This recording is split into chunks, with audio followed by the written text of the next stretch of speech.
and the thought of a 48-year-old man going after me. No. I need some outside opinions, so... Am I the a-hole? Yeah! I don't like this age gap! Have you ever been to Whole Foods? Have you seen their cheese section? It's like, yikes, dude, how much am I gonna pay for some brie? I can't even verbalize how actually icky this made me feel reading it out loud. I just asked her to saving... What? So hello everyone, and welcome to my channel, or welcome back to my channel. I'm Jessica Layla, and it is that time of the month! So in case you have no idea who I am or what's happening, let me explain it to you, hun. So every last Friday of the month, I like to read Am I the A-hole stories. And in case you're like, what the f*** is Am I the A-hole? Well, I don't know what rock you've been living under, but Am I the A-hole is a subreddit on Reddit where people can describe a situation or a story or something that happened and ask the timeless question, am I the a-hole?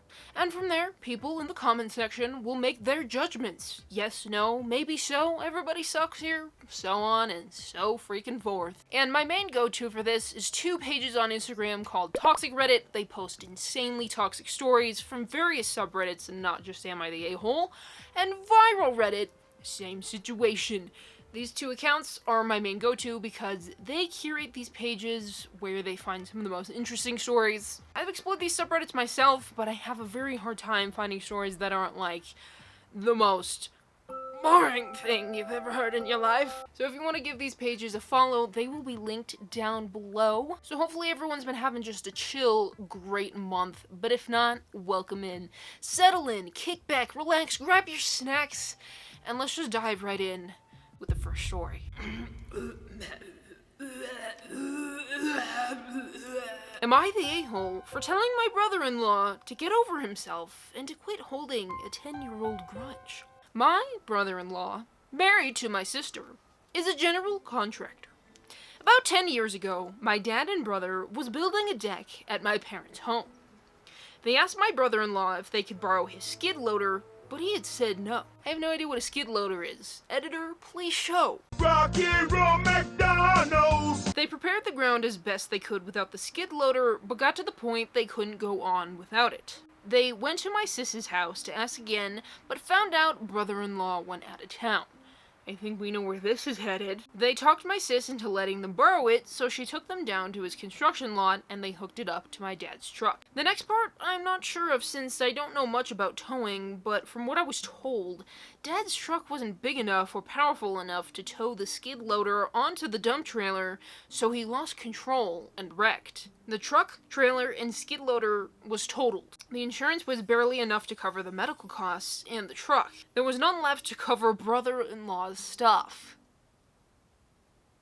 When he got back to town, he exploded. He threatened to sue, and things just went downhill from there. My parents are not rich, and he wouldn't have gotten anything, so in the end, sis talked him into letting it go. However, from that day on, he wouldn't have anything to do with our family.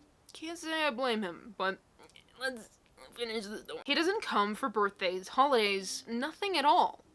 Next month is our parents' 50th anniversary, and we're planning a big family gathering to celebrate. We're also chipping in to send our parents on a cruise to Mexico because they've never been out of the country. I spoke to sis about it the other day, and she said she's coming with the kids, but brother-in-law is not coming. I was fine with that, but when we were discussing their portion of the cruise money, I heard him yelling in the background to deduct their portion from the cost of the skid loader and dump trailer. That pissed me off. So after my call with sis, I called brother-in-law and told him to get over himself. I told Dad and Bro made a mistake.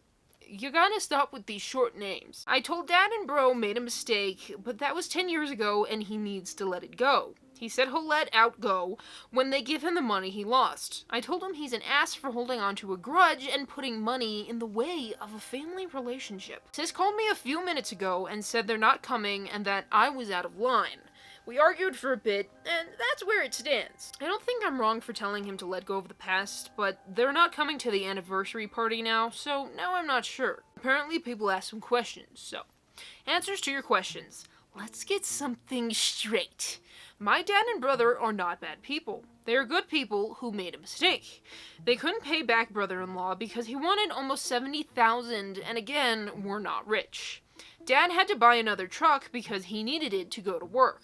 On the other hand, brother-in-law had 3 sets of skid loaders and dump trailers on his lot that day, so he could take the financial hit while my parents would be homeless. Brother-in-law and sis are way better off than the rest of us, so while I understand your reasoning of paying brother-in-law back, he doesn't need it. The cruise to Mexico isn't some millionaire trip. The total cost is about $3,000, and it'll take over 20 people to pay for that. Again, we're not rich. We can barely cover $3,000 spread out over 20 people, so there's no way we can pay $70,000.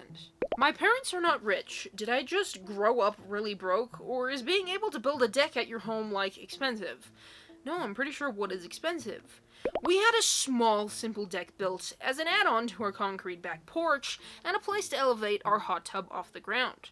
I'm talking no railings, only about a foot off the ground. There's 3 tiny stairs on the side leading to the yard.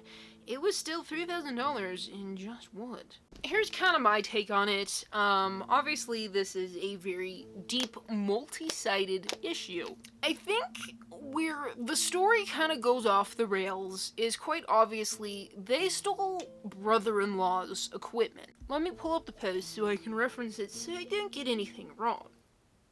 Once they found out that this man was out of town, they literally went ahead and stole his equipment. So, they called the sister. She was like, yo, my man is out of town. So they're like, hey, give us the skid loader thing, whatever it's called. And somehow they talk her into that. She isn't really the one who can give permission because it's not her equipment. They talk her into it. How they managed to do that, we don't know. Mystery remains. And then, so because he's out of town, they go to the construction lot and they take it. And, you know, taking it is one thing, but then Papa and the brother, I believe, end up getting in a pretty serious accident. So it sounds like they never actually fully apologized to the brother-in-law for what happened. And I think this was very damaging to their relationship. I think this would be kind of a turning point in how you view your in-laws. As if someone took something of yours that you blatantly told them they could not take, they take it anyway, they end up destroying it, they can't pay you back in terms of damage. It just sounds like their relationship took a massive hit from this event. So it's a multi-sided issue, there's lots of ground to cover, and I understand, like, $70,000 is a lot to pay back. That's just kind of my thoughts on it. Feel free to make your judgments. I'm not gonna. There's some stories I read and I'm not, like, comfortable going, you know, I'm just the narrator. At the end of the day, that's all I am to you. I'll leave this one up to the audience. Anyways, on to the next one. Am I the a-hole for asking a guest to not crochet at my bachelorette party? I'm 28 female, getting married this year. Yeah! And went on my bachelorette party trip last weekend. The trip was to a cabin-type setting where we all stayed in the same house. I have 3 bridesmaids, but also invited some friends to come along. Part of the group is my brother's girlfriend, 36 female, brother is 38 male, of 5 months, who isn't in the wedding party. She wasn't initially invited because I don't know her well and they live in another state, but my brother asked me to invite her as a favor to him. He said she's never been invited to a bachelorette and likely never would be.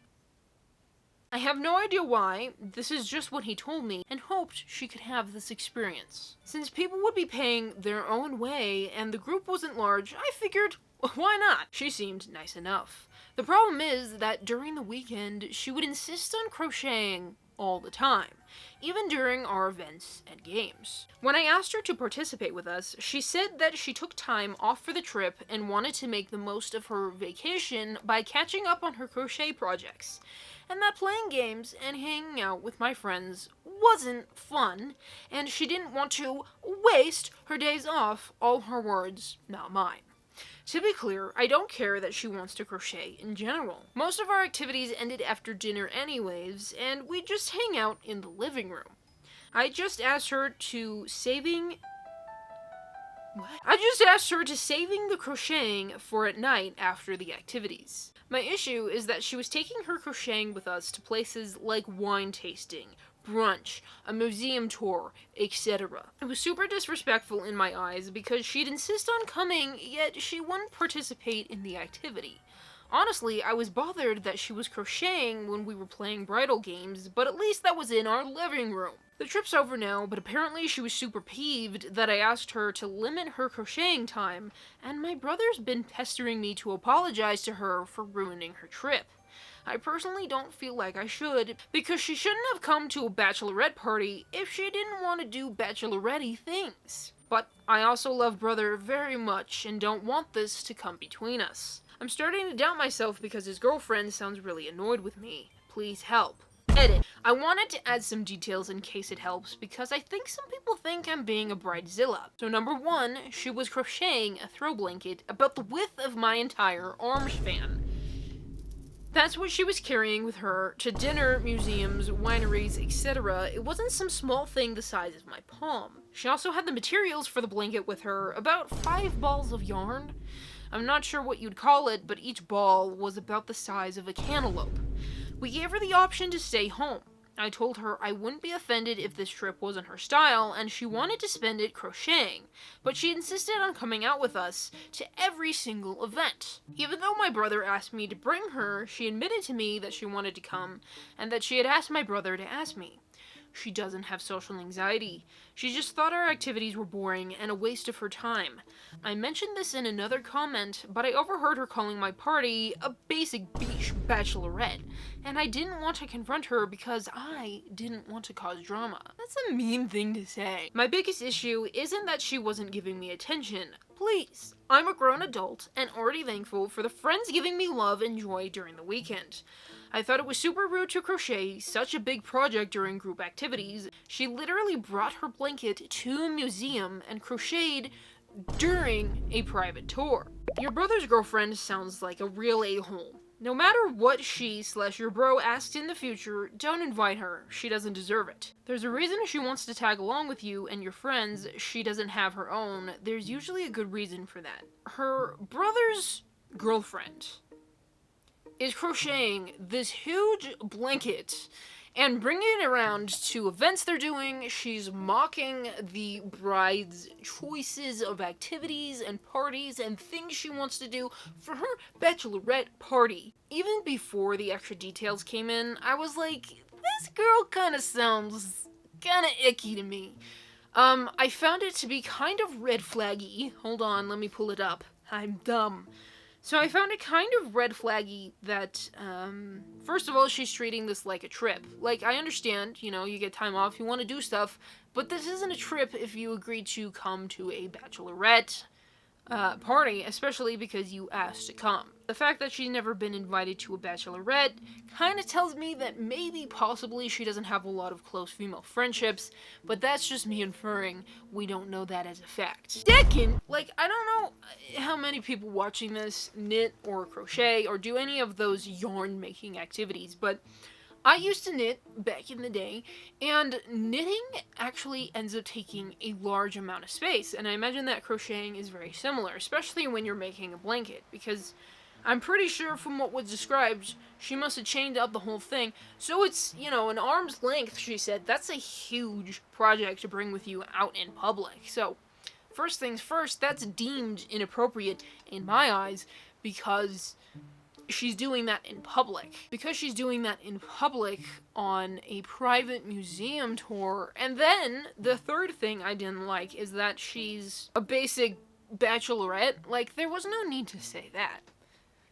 There was no need for any of that. You know, sometimes there's more nuances to these situations, but I'm going off of what I'm reading, right? I know that there's a lot of people who watch these videos, and you can skip back, and you can hear the story again, and you can go and read the post multiple times. I'm sitting in front of a camera with 3 bright lights in front of me and an iPad in front of my face, and I'm reading it out loud, and I'm trying to absorb the story, and I'm reading probably like at least 10 stories, and I'm filming for an hour. So there's a lot of things for me to keep in mind when I'm reading these stories. So if your takeaway is different, that's Gucci on Maine. You might have a little bit different of a perspective because you get to sit there and listen. Ain't nobody reading these to me, and while I'm editing, sometimes I will make corrections and stuff, but I feel like people always want me to view, like, every single angle and every single side, but I'm just going off of what's written and what I'm absorbing, my guy. So that's my take on it. I would say not the a-hole. I just feel like this girlfriend wanted to be annoying. Anyways, on to the next one. Am I the a-hole for not wanting my dad to walk me down the aisle because he's in a wheelchair? About 3 years ago, my dad was injured in a really bad hit-and-run car accident. He broke just about every bone in his body and left him paralyzed from the waist down. Our relationship has always been really good, but I hate seeing him in pain and admittedly try to avoid seeing him because it just makes me uncomfortable. In November, I'm getting married. I've been with my fiancé for 4 years, and he and my dad get on really well. Naturally, the discussion of who was going to give me away came up in the family group chat, and I kept silent after I realized my dad would be in a wheelchair. We always talked about him giving me away and having a dance at my wedding, and I don't want to be reminded of what could have been at my wedding. I messaged my mom privately, and I told her I want my uncle to walk me down the aisle, as we're incredibly close. She naturally asked why, and I told her that my dad being in a wheelchair would add complications to the wedding.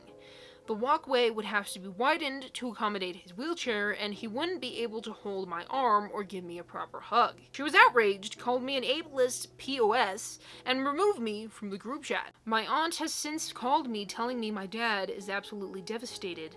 Am I the a-hole? And first, before we get into this, there's an update.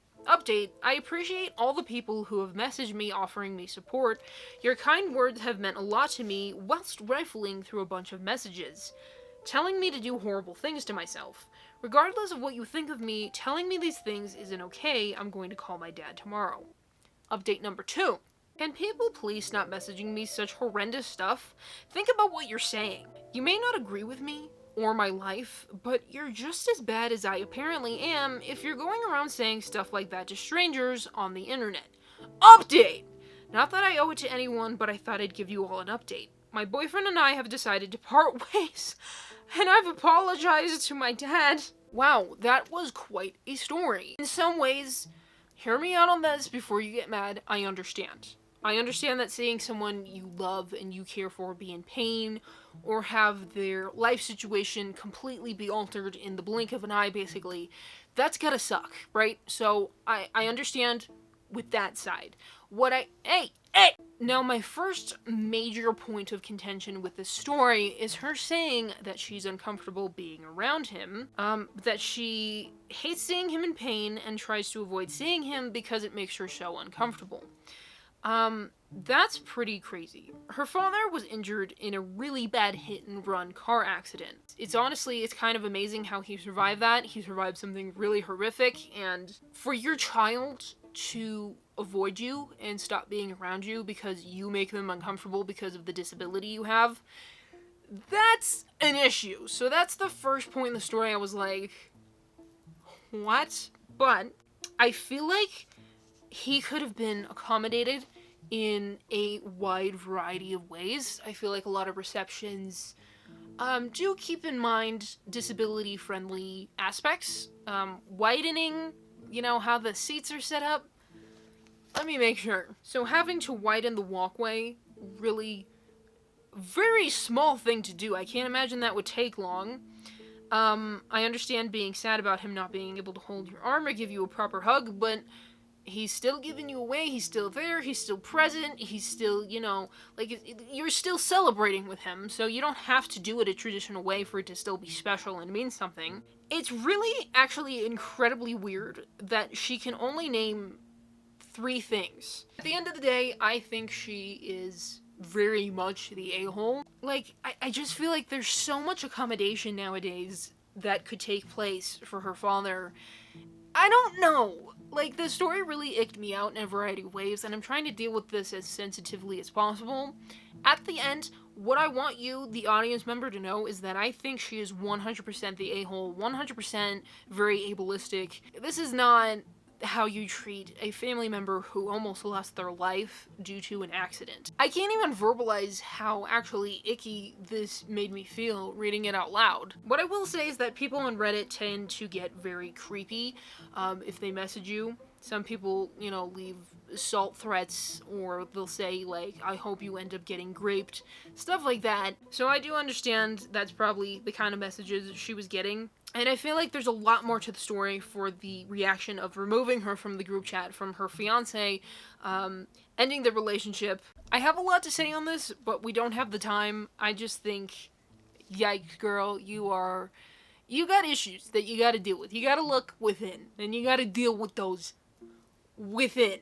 Anyways, on to the next one. Am I the a-hole for not immediately agreeing to my stepmom's request that we not use the chosen name for our baby? My husband and I have recently discovered I am pregnant. I'm about 10 weeks along. We have been so excited to tell our families, and this week I told my dad and stepmom the news that we were expecting. Congratulations, by the way. Note, they live in a different country to us, and so I told them while I was visiting the country on a solo work trip. They have been together for 10 years and did not begin their relationship until after I graduated high school. They were both very happy to hear our news, and the past few days we have been chatting about all sorts of plans for the future when baby arrives. Tonight, the last night of my trip, my stepmom shared that a few months ago she heard me and my husband discussing baby names, specifically the fact that if we had a baby girl, we would like to name her Leah, Olivia as a full name, but Leah for short. My stepmom told me that as Leah is her middle name, she would not be comfortable with the baby having her name, and therefore requested we don't use it. I was taken aback by this request, and asked her to explain a little bit more, and she just repeated that this name belonged to her family used it, and it was a special name, and that she would not be able to call our baby by that name if we chose it. I am devastated as my husband and I love this name. We of course don't know the gender yet, but have this name picked out for a baby girl for months with an accompanying middle name. We did not pick Leah because it was my stepmom's middle name. We do not call her by that name, and even though our parents and siblings do, we are so rarely around them due to the distance, so we hardly ever hear her referred to by that name. My dad also does not use it when he speaks to her. It honestly only occurred to me weeks after we had settled on the name that it was also my stepmom's middle name, and I thought it was nothing more than a coincidence. I asked for some time to think, but I am inclined to decline her request, as I don't feel like it is her place to dictate this personal choice for us. I feel like the choice of a name is ruined now for us either way. If we don't use it to please her, I may feel resentful for making the concession, and if we do use it, I feel like my stepmom will take it personally. Am I the a-hole if I tell her that while I appreciate her being honest with me, I can't promise that we won't go ahead and use the name we've had picked out for a while? I can kind of see from both perspectives a little bit, but because they don't live in the same country, I don't see why it really matters. It's not like they're going to be seeing each other a lot. I understand how it might be uncomfortable for someone to use your middle name as a baby's first name. Like, I'm not sure I would want someone in my family naming their child Layla. That would make me go kind of like... But at the same time, I wouldn't expect people not to do something just because I tell them not to. I can kind of understand the multiple perspectives here, but I feel like you don't own a name, they don't live in the same country. It sounds like, how often do these people even see each other? We don't even know the gender of the baby yet. Like, it's really windy out there. I'm not gonna make a judgment for this one, but you tell me what you think. Would you be comfortable if someone named their baby your middle name? Or would you find that weird? Let me know. My lip might be getting a little fat, but that's okay. We continue on! Am I the a-hole for not giving my girlfriend space after I lost my temper? 20 male, know I'm the a-hole here, but I don't know what to do next. Okay, so we have someone who's looking inwards already. I've had anger issues for as long as I can remember. I grew up in a house where yelling, slamming doors, and breaking things was just how people handled frustration. I know that's not an excuse, but I never really learned how to deal with my emotions in a healthy way. My girlfriend, 19 female, has always been patient with me. She's seen me lose my temper before.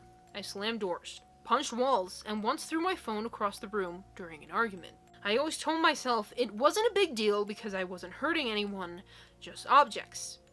But I think I finally pushed things too far. A few nights ago, we had plans to go out for dinner.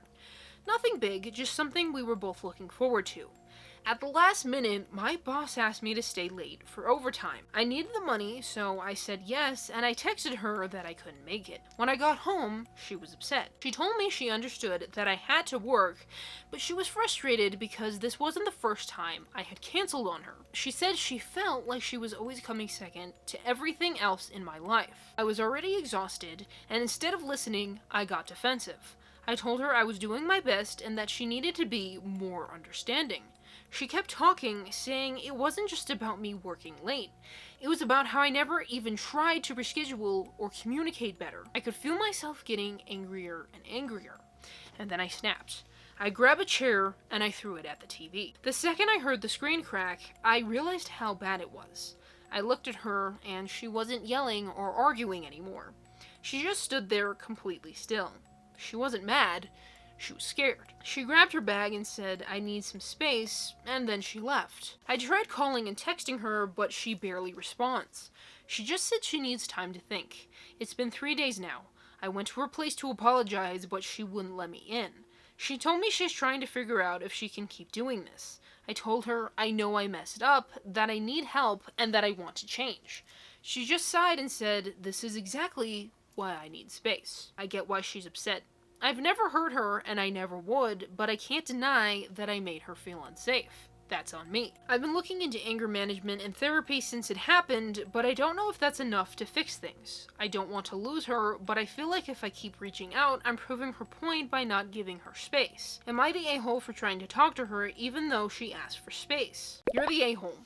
If I were her, I would run for the hills. You scared the absolute crap out of her, and then couldn't even have the decency to give her the space she requested. After all of that, if you showed up at my house after I asked you to leave me alone, it would just prove again that you can't be trusted, can't control yourself, and have no respect for boundaries. You just keep proving to be... Leave her be and go get help. Leave women alone until you can figure out how to control yourself. Right? Can't control it, huh? Bet you he'd never freak out like this on his boss or a guy bigger than him. You're the a-hole. You say you've always had anger problems. Why haven't you done anything about it? Instead, you have man tantrums and expect the people around you to deal with the consequences of your actions. Do you have tantrums at work? No, because if you did, you would be fired. I tell women on a regular basis to leave men like you. If they punch walls and break TVs, it's a small leap to break your face. Do not contact her, you terrorized her. If she leaves because of this, you deserve it. Get some help. Keep in mind, folks, the thing that got him angry enough to smash a TV was her saying she always felt like second place. Her being hurt eventually got him angry enough to break the TV.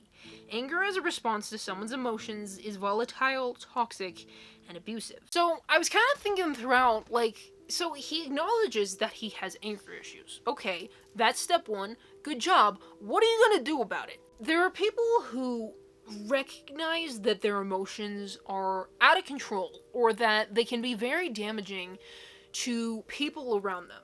And it's great that you recognize that, because there's a lot of people who don't recognize how absolutely destructive their emotions can be. So it's great when people recognize that they have a problem. But the question you need to ask yourself is, what are you going to do about it? Because if you cannot be in a relationship where your partner feels safe, if you just expect them to tiptoe around you and to accommodate your big explosive emotions, which sometimes your reactions to things are not going to be the fault of the other person. Her saying that she feels like she's second best to these other things in their lives, and his reaction is destroying the TV.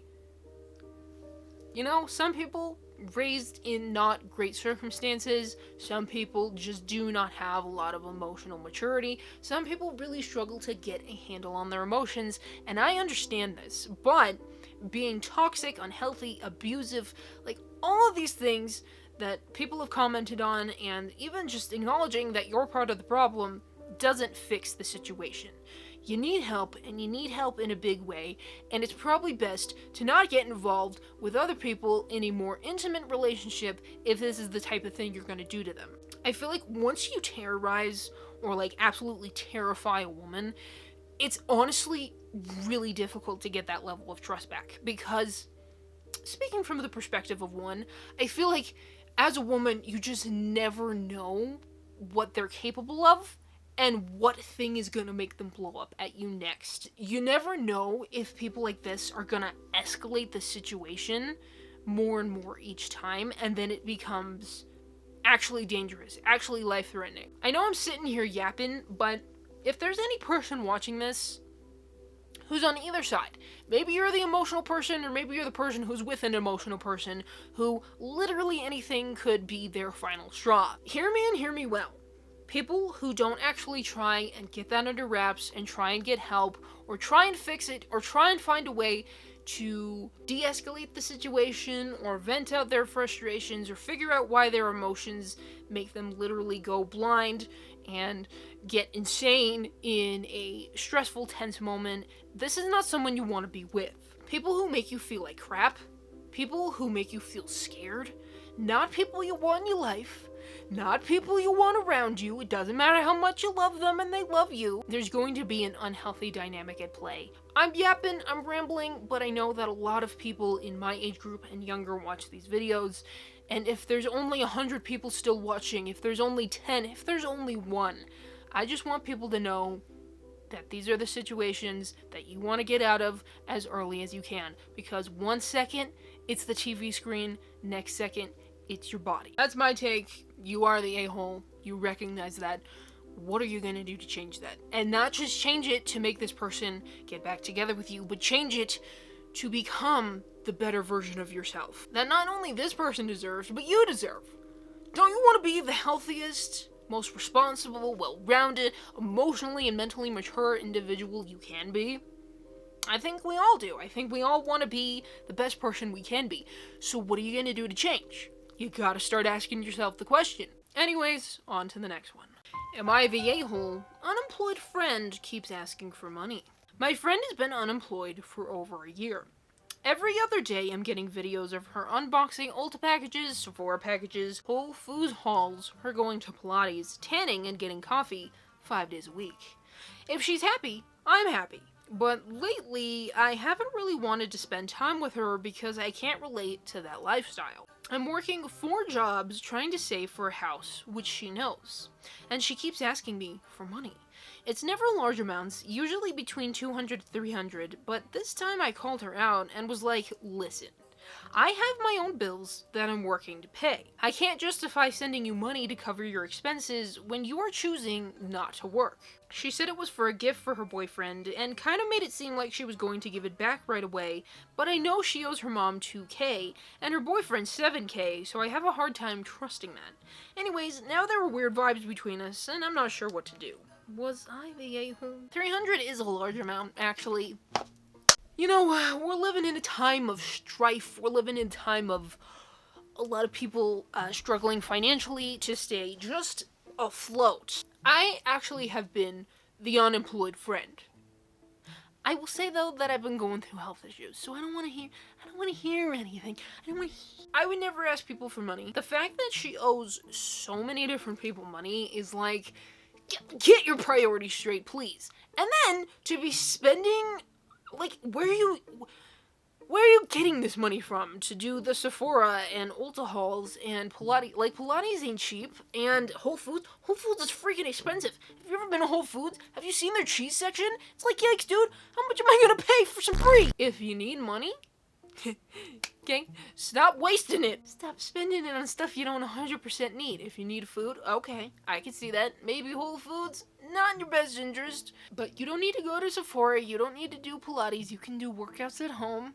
Stop asking people for money, and if you are able-bodied, try and find a job. I know the economy's tough. I know a lot of people aren't hiring. I know a lot of people fake out with the jobs. You apply, then they never write to you, or you schedule an interview, and they're like, actually, the position has been filled. Sure it has, Karen. I'm sure it has. If you have this much money to waste, and you know, anything you're spending it on that you don't 100% need, anything that isn't a necessity, stop that immediately, get a job, see what you can do, you know, walk people's dogs, cat sit, dog sit.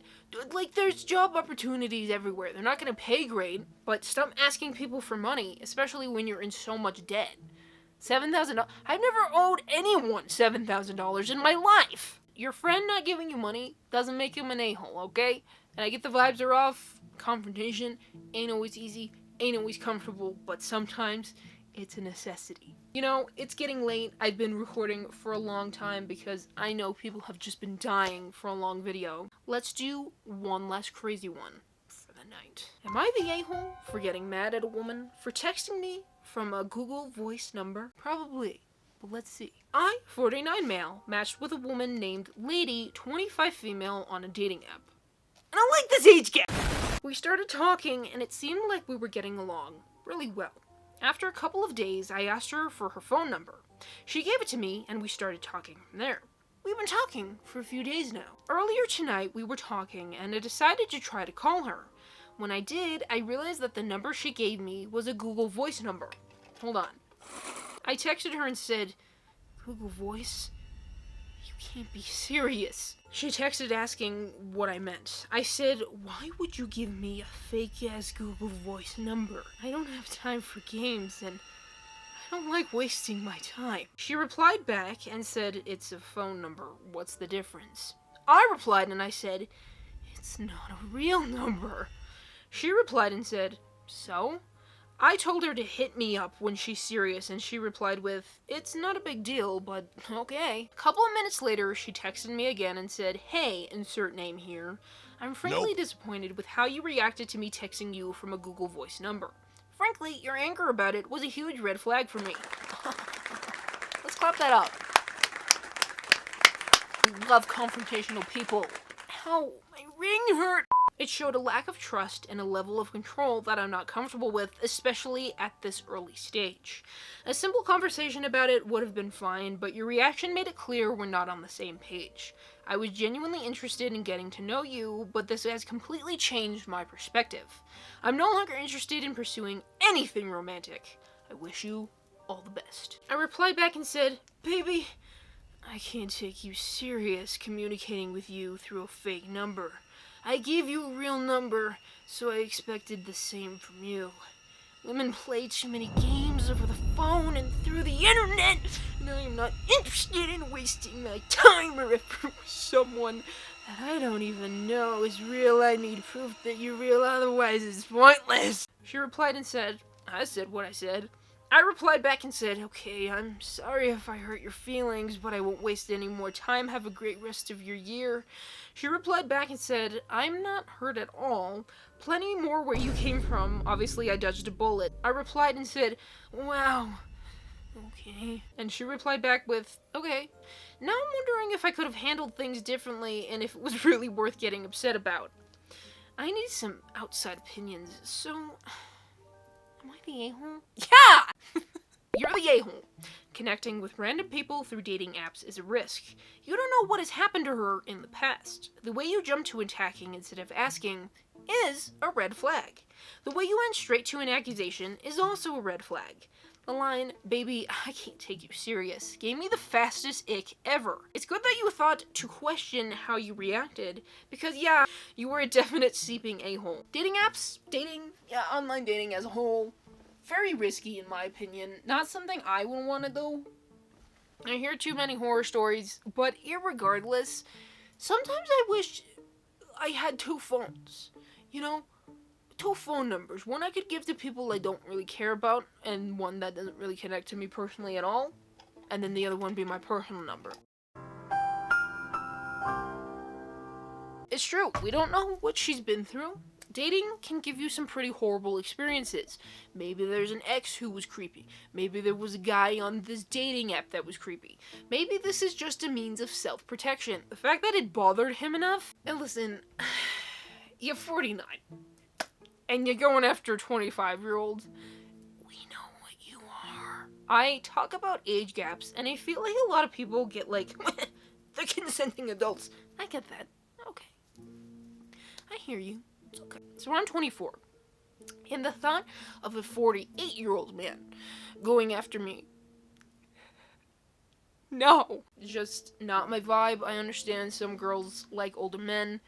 You know, that's something you gotta deal with in your own time. I'm really hot. Hold on. I feel like her response was very mature, and I feel like the way he responded just was so icky, so red flaggy.